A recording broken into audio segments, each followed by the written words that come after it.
Hi, everyone. I'm Rosanna, and this is AFL Obsessed. I have a really exciting guest today that I can't wait to introduce you to. Such a good friend of the pod and personally. If you rewind, he was also our very first story in the Time on Your Story series. You know him as the AFL correspondent on Fourth and Long Radio, where we've actually talked about Essendon together. But also you know him as the host of his own pod, Coach Hess's Sports Corner. And last but not least, the coach of the Des Moines Roosters US AFL team. You guessed it, it's Donnie Hess. Hi, Donnie. Thanks for being here. How are we doing, Rosanna? Great to finally chat with you on your podcast. I know. Thanks so much for coming on. There's a video of us discussing my club with you interviewing, and I'm a big fan of Donnie's disposal. So I wanted to turn the mic back onto you and just kind of deep dive into your story. So if you don't mind, we'll just jump right in. Sure, not a problem. Can't wait. What is your background and exposure to sports in general, since you're such a sports nut? Maybe like your history with sports growing up, and did you play at all? Oh, I pretty much grew up in a sport-loving family, born and raised in Des Moines, Iowa. Had a father that loved watching sports. I played basketball, baseball, soccer. I eventually got into footy as I got a little bit older, but it's kind of my thing. I enjoy sports. I love watching sports. I love talking sports. So for me, it was kind of just a natural progression. I love that. I actually think of you sometimes when I see those pillows that are like eat, breathe, sleep, repeat, but all sports. I just hmm always connect that with you in my mind. So, what hmm was your first memory or exposure to Aussie rules and maybe your first impressions of the game? Oh, okay. So, unlike most people here in the States, I actually got into it when I was a kid. We had a channel in our cable package that my father had called Fox Sports World, and it had rugby, it had footy, it had cricket, and my father loves sports just as much as I do, which I think is the reason why I've become such a sports head. And one day he's like, "You got to see this," and he showed it to me, and it was just the fascinating thing about it because it was like no game I've ever seen. It's 1970s basketball uniforms, and they're kicking the ball to each other, and there's tons of whistles and tackling and jumping on each other. So for me, it was kind of just this really insane game. Like even as a kid, I was like, "This is really cool." And then a couple of years later, unfortunately, the channel was gone, and I lost my connection to footy for a while. Oh, that's so sad. What was the strangest element you think? Because there's so many things that are so, I don't want to say foreign, but you know what I mean? So different and in such contrast to our sports. What was the strangest element you maybe thought when you first saw the game?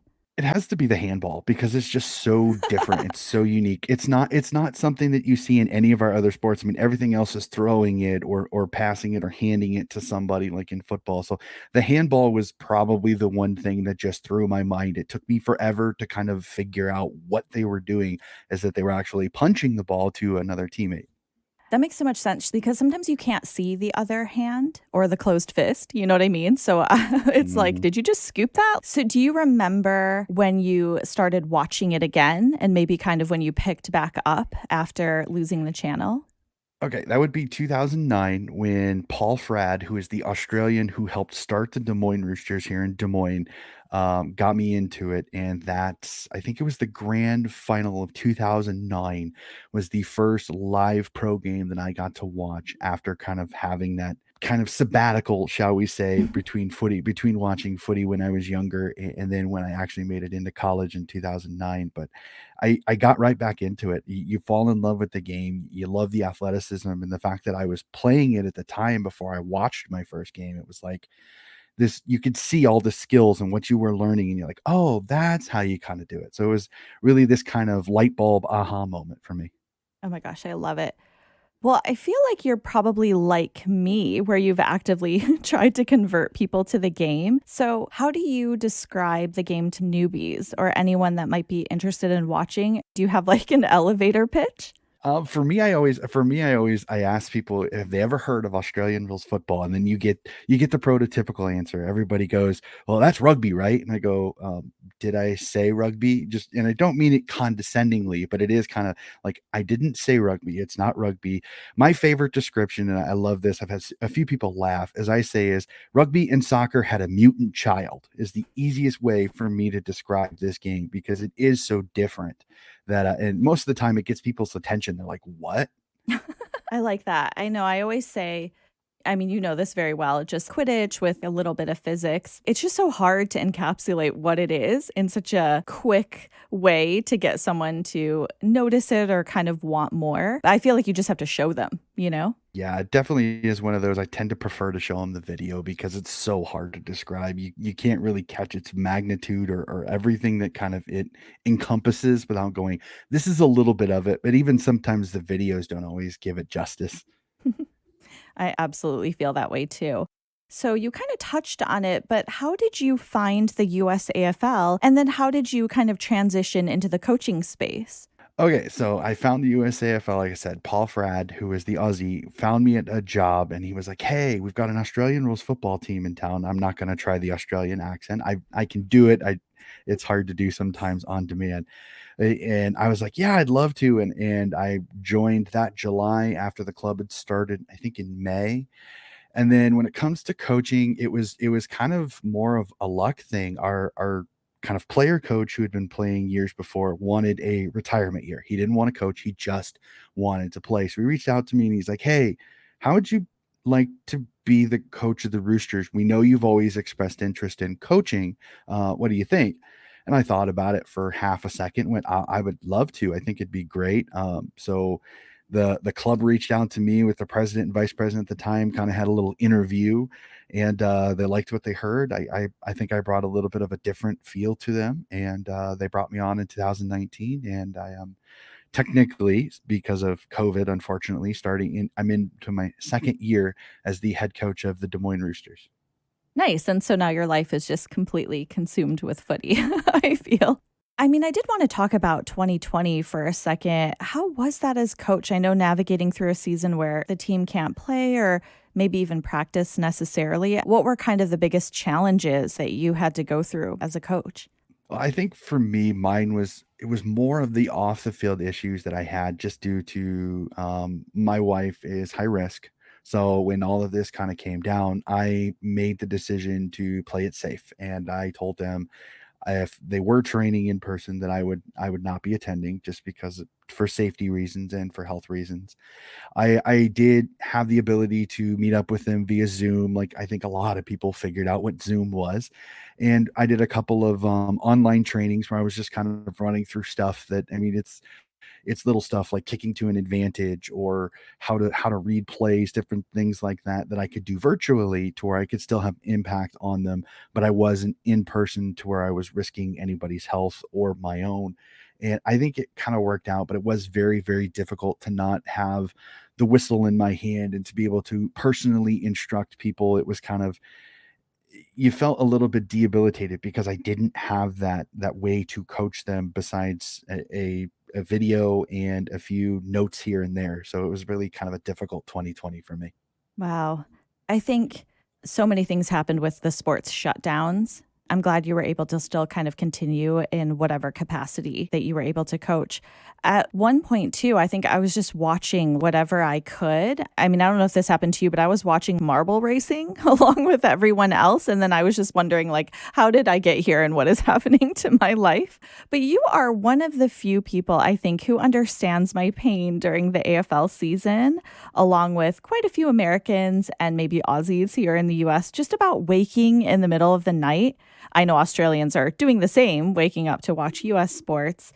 But watching an international sport doesn't get any easier, does it? I don't know if you have any like stories around having to do that or how you feel about it, and if you just wanted to share.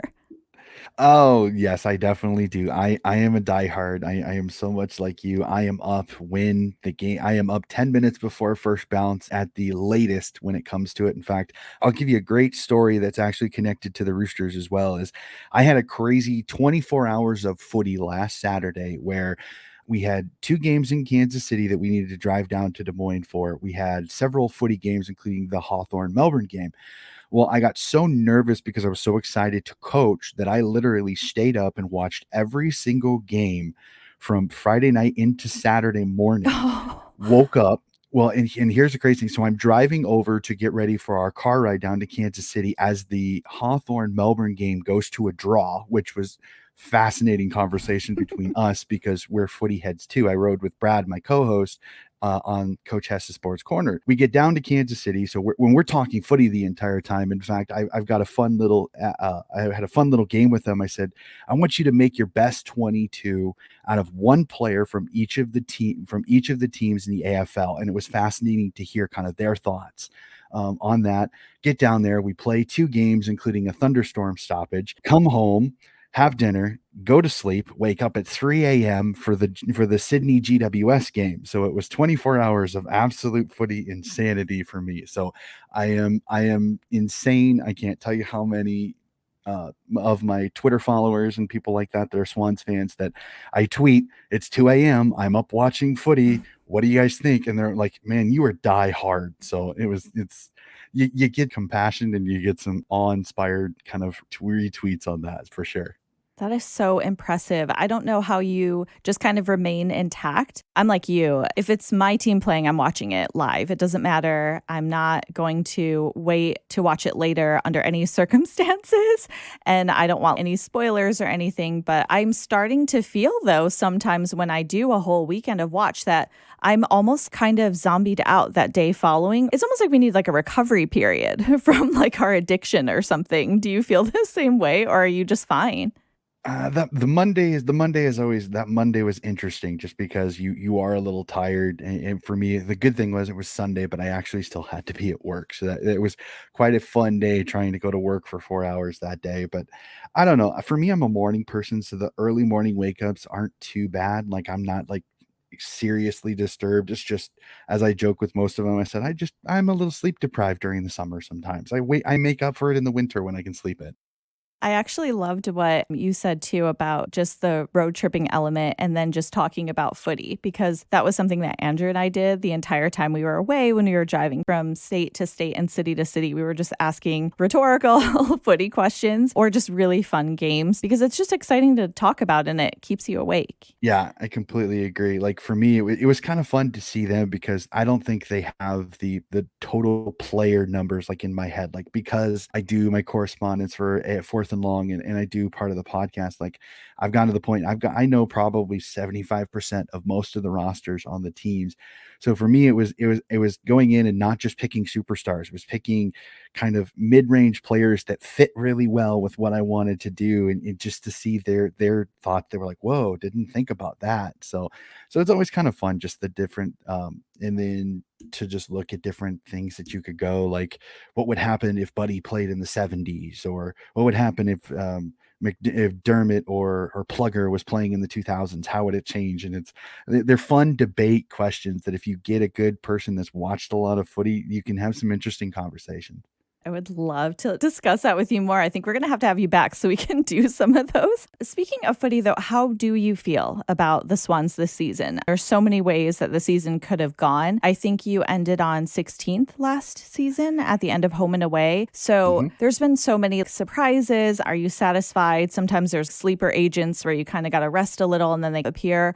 Or sometimes there's a season that sinks. So how do you feel about the Swans? Oh, the easiest way to describe me this year when it comes to the Swans is the mind blown emoji because if you listen to any of my podcasts, I said right off the bat, I said I think they improved from 16th. I think they'll be around the bottom part of the finals, but I think they'll just fall a tiny bit short. So to see them sitting in the ladder with 5 games to go, and they are in 6th place with 2 game gap between them and 7th is, I mean, literally mind blown. I've the progression of the youngsters has been absolutely insanely quick. I've been thoroughly impressed. I think the 3 draftees have all stepped in when they've played and played well.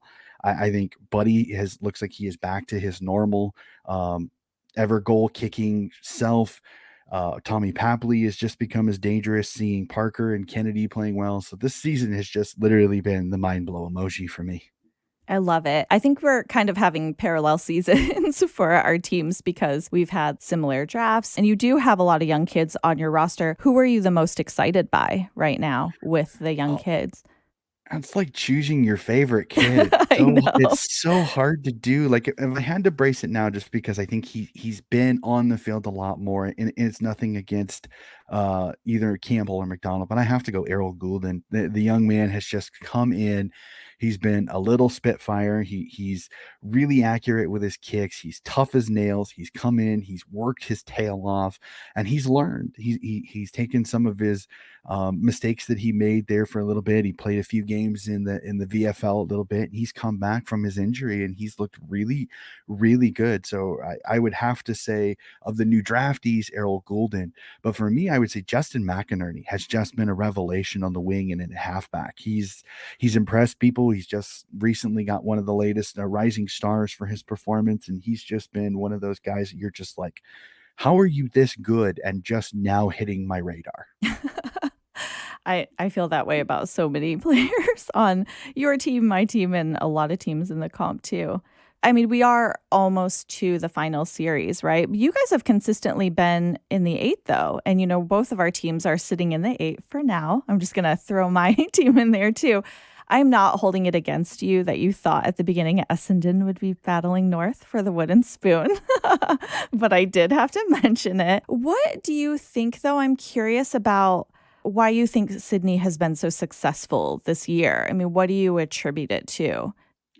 Well, I think some people would break it down as simple as Don Pike coming in and bringing his offensive strategy that he kind of did at Adelaide, which got Adelaide to a grand final in 2017. And you have seen kind of his influence on Coach John Longmire. I think previously everybody kind of got on Coach Longmire about being a defensive coach who only likes to slingshot out the back. He's not a very offensive style coach. He's very conservative. He tends to play more of his best players in defense and then kind of progressively gets weaker as they go towards the forward part. So for me, it's really been this revelation of ball movement. The ball movement has been incredibly quick. I think they've adapted to the new man on the mark rule a lot better than I think some have, even though again, I think the coaches have kind of reined in the scoring a little bit, which I told many people, I said, eventually it will be reined in by the coaches, and they have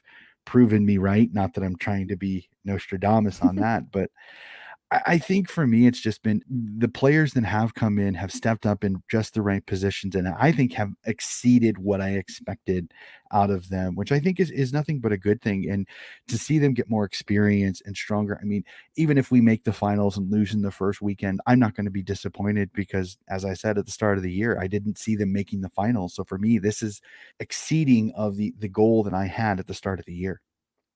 I agree. I think it's best case scenario for everything Mhm. that could have happened. And I think that that's sort of what's happening with my team too, kind of the perfect blend of so many things that really had to happen. I don't want to say like a harmonious chord, but we had a lot of things that we were struggling with too for my team. And I think a lot of people felt that Essendon would be a bottom two team, if not bottom four. So I feel the same way. I think a lot of things needed to happen. I agree with you. I think Pike's influence for sure, but Mhm. also just people stepping up. For my team, I think it was trying players in different positions. We also had the two coach thing that you and I talked about, where now that the training wheels are off, we can really kind of see Truck's vision and everything kind of come to life. I am curious if you could take any player from another club and just add them to the team now to continue to boost your chances for finals. I mean, who would you pick? Oh man, put me in the list manager spot. Oh, to be honest with you, I'd bring back an old player. I'd bring back Alir. I think McCartan has stepped back into the back and I think has done really, really well. Rampy is always really good. Jake Lloyd is always a disposal machine, but I wouldn't mind love. I would love having Alir back because he brought a big body presence that was great at intercepting marks. I think he could take some of the bigger body forwards that I think sometimes the Swans have struggled with. The other one that I would love to grab it in maybe it's because I'm on your podcast that I'm thinking of this, is I'd love to have either Nick Cox or Archie Perkins. Both of those two young live wires would be, I think, excellent additions to an already young, solid midfield, and having Coxie being able to ruck, but also play wing, play center half back, play center half forward, having such a versatile player that's going to grow into his body and is going to be a stronger player, I think would be absolutely magnificent addition to the Bloods. But I think he's going to do really, really well at Essendon. And I want to go back really, really quickly. I think for you in Essendon, I think the loss of Danaher and Sod, their impact was negated by the bringing of Hind and then your draft pick. So I think you've really progressed on what I think a lot of people was your massive holes, losing Danaher, losing Sod, that everybody was like, well, they have no defensive pressure now. They have no run. They don't have Sod anymore. They don't have Danaher, the goal kicker, and you've replaced them. I mean, Hooker going up forward and being able to kick goals, I think has been just a wonder for the Bombers for sure. I agree with everything that you said. It was pretty concerning. I know when you and I had our last conversation about my team, anyways, I think it was really concerning because we did have some gaping holes. And I think that a lot of us were nervous because it can take a while to develop and also to kind of replace or even add or enrich. And I know with our draftees specifically, we really didn't know what we were going to get because we didn't really have a lot to go off of, because nobody played last year, at least in Victorious. And I think also moving Laverde and Stewart back too was ingenious. Mm-hmm. And I think they're saying now too, strategically, because Hind wasn't getting games at St. Kilda. And he is doing so well. And I do think it is the case now. If you have, you need a forward, maybe draft a defender and see how they're doing in that role. Maybe if you need a defender, try like a forward back there. I mean, there's just so many different discussions that you can kind of think of now with just gameplay and strategy and list management. I am curious who your favorite current player is. And they don't have to be on your roster, but I'm just curious because we just love the game so much. Oh, I can't run away. I can't run away from it. Even when I came into the league, Buddy was always my favorite. Even when he was at Hawthorn, he was this enigma. He was this really tall, really fast player that did so many cool things. And I think it was kind of almost this crazy thing that I get into the team in 2012, and then what happens? Buddy comes over, and I was like, oh, it just kind of blew my mind that my favorite player is now on my favorite team, the team I decided to support. So it's without a doubt Buddy. But if you twist my arm and say, pick a person that's not on the Swans, it is hard not to love. And again, I'm not doing this because I'm in your podcast. Anthony McDonald Tippenwoody is one of my favorites to watch. He is so electric. He's so much fun. And when you have your own theme song by Picket Palace and you can play it anytime, I cannot go past that. So if I had to pay a ticket to see a player that's not a Swans player, I would go see an Essendon Bombers just to see Tippa play, because he's just an excitement machine when he gets the footy in his hands. I agree with you. I think he's really, really exciting to watch. And his story, too, has been really unique and interesting. And I think it just kind of adds to what a dimensional player he is. I'm really happy that he is on my team. And I honestly didn't know what you would say. Who is your favorite retired player then from Sydney? I'm just curious. Oh, you can't go past Goodsy. You can't go past Adam Goods. He just an absolute legend, a class player, just the incredible guy that could play anything. I mean, he was so tall. He could play rock. He could play midfield. He could play defender. He could play forward. He could do anything. And for him to embrace his indigenous society, I know it was kind of the thing that kind of drove him out of the game. And there's still to this day, it saddens me that he was treated so poorly at the end of his career with such a champion, such a legend of the game, that I think I know Sean Burgoyne just broke the record for 400, but it's hard to argue as a Swans fan that if he didn't have the booing issues, if he didn't have the racial vilification that he had at the end of the career, I think Goodsey would have got to 400. And it's a sad fact to think about. But for me, there's so many ways I could praise Goodsey, but he is my favorite Swan of all time.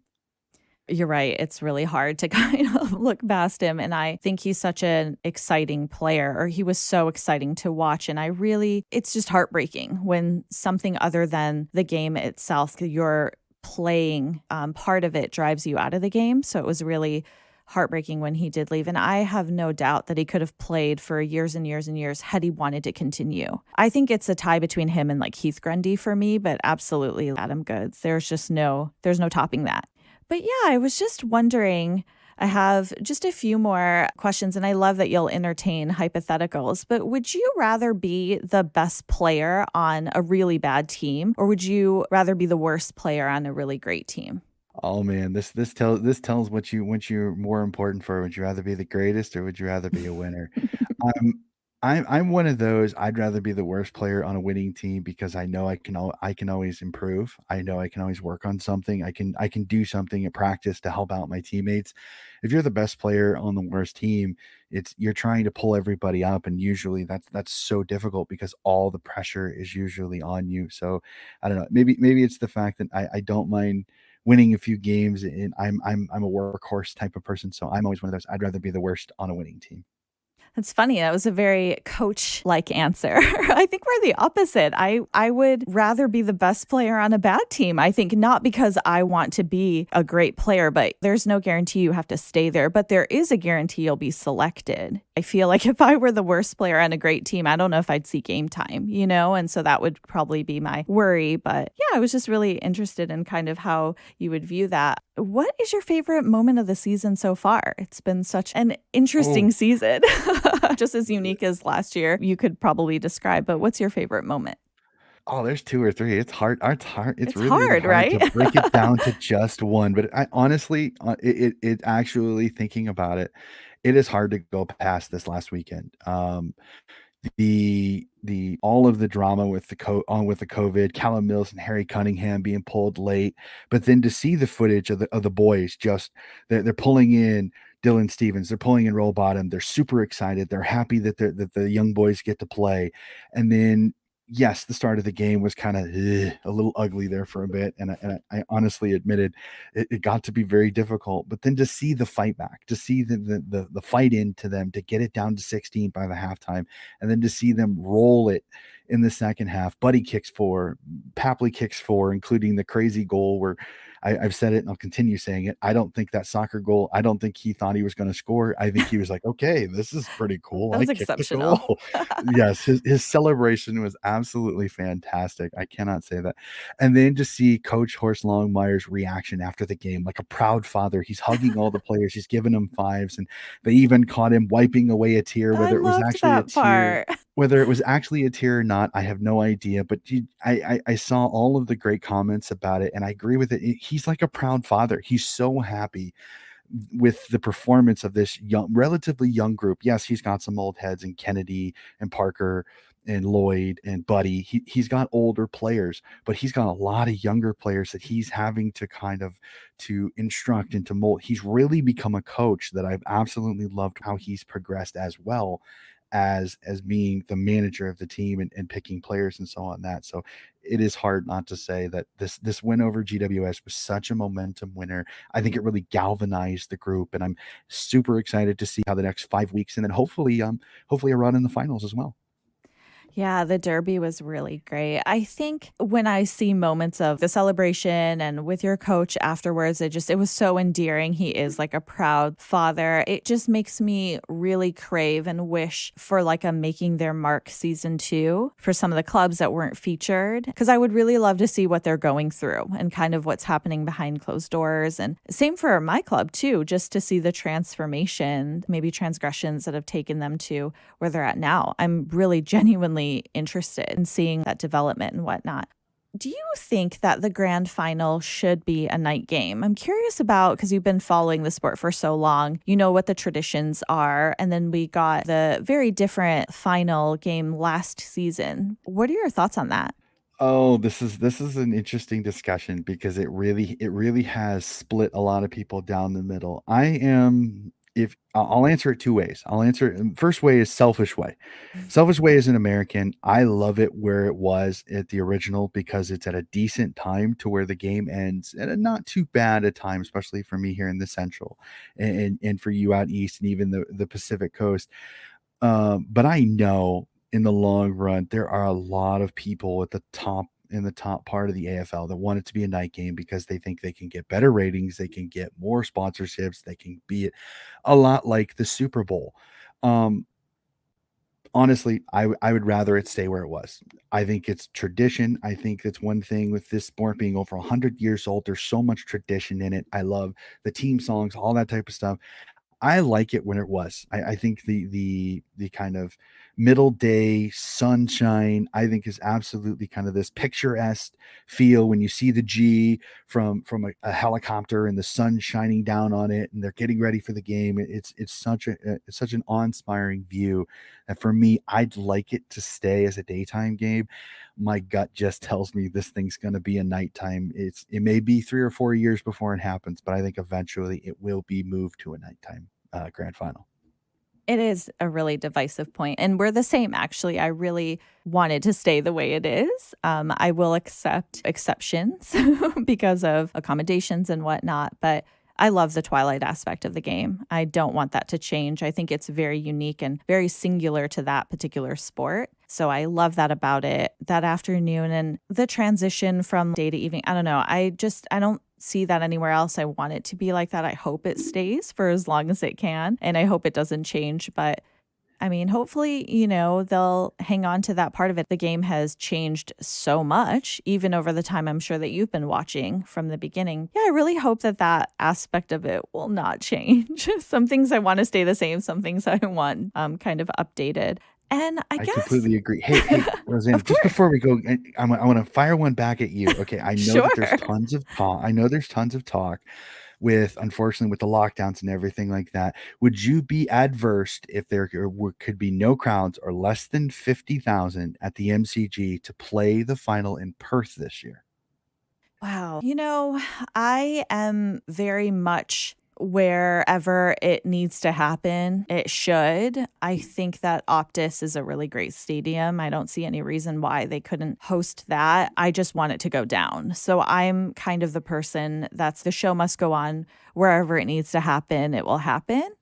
Hopefully, that won't be the case every year following, but we have no idea what will happen. I'm honestly just as long as we can have the game. I don't like sacrificing a crowd either because I really think that that adds so much more to the watch even from like our TV screens. But yeah, it's hard.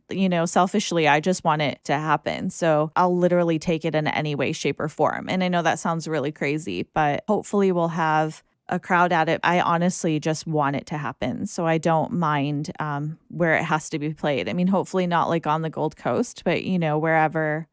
What about you? I'm the same. I would love crowds just because I'm weird. I love the ball chant whenever there's a tackle and the entire crowd screams ball. Like I missed that last year so much I for did most of the season. too. So at the start of the season when 30,000, even though they were in the mighty MCG and it's smaller than the 100,000 it could fit, but it still felt like it was back to normal. The ball chant that is always one of my favorites. So I just want it where you can get the most amount of people safely. If it's in Perth, if it's in Adelaide, if it's back at the GABA, if it's at the G, I don't I don't mind. I want to see the grand final, but I just want people to be safe because you fall in love with the Australian people. They're just so kind. They've invented this great game, and I just want them to be safe and to be able to enjoy this sporting event that I know is one of the biggest events in the entire country. I agree with that. And I feel like COVID has taken so much from so many, especially Victorians. There's currently, a host of lockdowns right now. So I really feel like if there's any way that they can participate and celebrate too, I just want it for them in person. And then for us, hopefully we can just watch it. And it seems like we're going to get there because we're really propelling ourselves through the season and willing it just like last season, even though it's still like a few weeks away. I wanted to know if you could just name a team that will make it to the grand final because I'm just curious what you think. Oh, this one's difficult because I really wanna see what the finals bracket looks like because I think it could make or break some teams. Right now, just on form, I would say Geelong has a really, really good shot. I think they're playing really, really well. Dangerfield is back healthy again. The only issue I see with them is their ruck situation. They can't seem to make up their minds. Do they want Stanley? Do they want Blitzop? Do they want Radaglia? How do they want to kind of do it? That really is their one of their few weaknesses that they have. And with Jeremy Cameron being out, it has kind of weakened their forward line a little. But the fact that they're still winning with some of the outs that they have, I think this Cats team, they were built this year to try to win a championship. And I think they've been built really, really well. So I would say right now, one of my favorites to get to the grand final would be the Geelong Cats. I mean, it could be head and heart too. Do you have like another team that you were also thinking? Well, if you say hard, I'd say Sydney, but Sydney. I didn't wanna go full on homer there. No, the Cats are one in the Ds. I think they're just so good defensively. Lever and May have been absolutely spectacular together this year. Petrarca and Clayton Oliver, that twin pair in the middle with Max gone is just absolutely so difficult to stop because if you stop one, the other two go crazy. And then going forward, I think the addition of Ben Brown, I think has opened up McDonald and Keziah Pickett to the point where they are so difficult to stop. And then you've got Bailey Fritch coming in there. So this Demons team, if they can kind of figure out their hoodoo when it comes to teams outside of the eight, and kind of right the ship and go into the finals knowing that they've beaten most of the people around them, it's going to be very, very difficult to knock out the D's if they continue to play the way they have against top eight sides. I think they're pretty unstoppable. That was the team that I was going to name. And from a heart perspective, I think I would say Melbourne also. I would really like for them to maybe get it for Neil and for Danaher to maybe be able to do the cup while he's around. You know, I would really love that for him. I know that it's not my team, but I still feel like a certain way about them. And they fought really hard and they're one of the biggest surprises of the season. So if I had to name a team, that's probably who I would say. But thank you so much for coming on, Donnie, and just letting me pick your footy brain, our collective favorite topic. And thanks for hanging with me and just kind of sharing a part of your day with us and everyone listening too. Stay safe and healthy, everyone. Check on your friends and neighbors. We'll get through this like footy. I'm virtually hugging you, and we'll talk footy soon. And thanks, Donnie.